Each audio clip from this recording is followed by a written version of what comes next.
হেদায়েত এমন একটা জিনিস যে যে কেউ চাইলে কিন্তু আল্লাহর কাছ থেকে পায় না। আল্লাহ যাকে খুশি তাকে হেদায়েত দান করেন।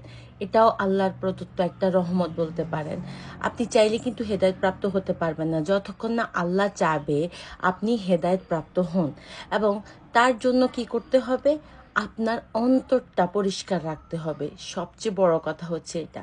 আমি খুব সুন্দর একটা কাহিনী সেদিন হচ্ছে ইন্টারনেটে দেখলাম যে যখন নবীজি সাল্লাল্লাহু আলাইহি সাল্লাম খুবই খারাপ অবস্থায় ছিলেন, মানে যখন আরবের লোকেরা তাকে খুবই নির্যাতন করতেছিল, তো তখন তিনি আল্লাহর কাছে দোয়া করছিলেন যে আল্লাহ, আবু জাহাল এবং ওমর রাদিয়াল্লাহু তাআলা আনহু তৎকালীন, তখন উনি হচ্ছে একদম ইসলাম বিদ্বেষী ছিলেন, বলছে যে ওমর রাদিয়াল্লাহু তাআলা আনহু আর হচ্ছে আবু জাহালের মধ্যে তুমি যাকে সবচেয়ে বেশি ভালোবাসো তাকে তুমি হেদায়েত দান করো।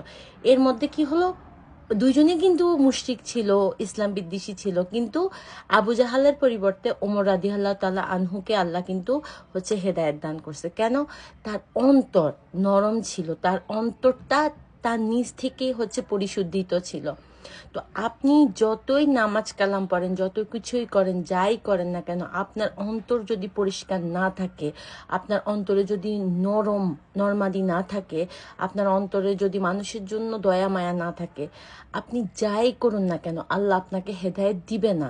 আপনি হেদায়েতের জন্য কান্না করলেও আল্লাহ আপনাকে হেদায়েত দিবে না। হেদায়েত আল্লাহর প্রদত্ত একটা রহমত। এটা পেতে হলে আপনাকে অবশ্যই নিজের মন পরিষ্কার রাখতে হবে। অনেকেই আছে দেখবেন যে মুখে বড় বড় কথা বলে, কিন্তু ভিতরে ভিতরে এত মানে কুটনামি। এসব মানুষ যতই নামাজ পড়ুক, যতই কিছুই করুক, এদের চরিত্র, উত্তম চরিত্র হচ্ছে সর্বোত্তম ইবাদাত। তো হেদায়েত পেতে হলে আগে নিজের অন্তরকে পরিষ্কার করতে হবে, নিজের মনকে অন্যের জন্য নরম ক্ষমাশীল করতে হবে, তবেই আল্লাহ চাইলে আপনি হেদায়েত পাবেন, এর আগে না।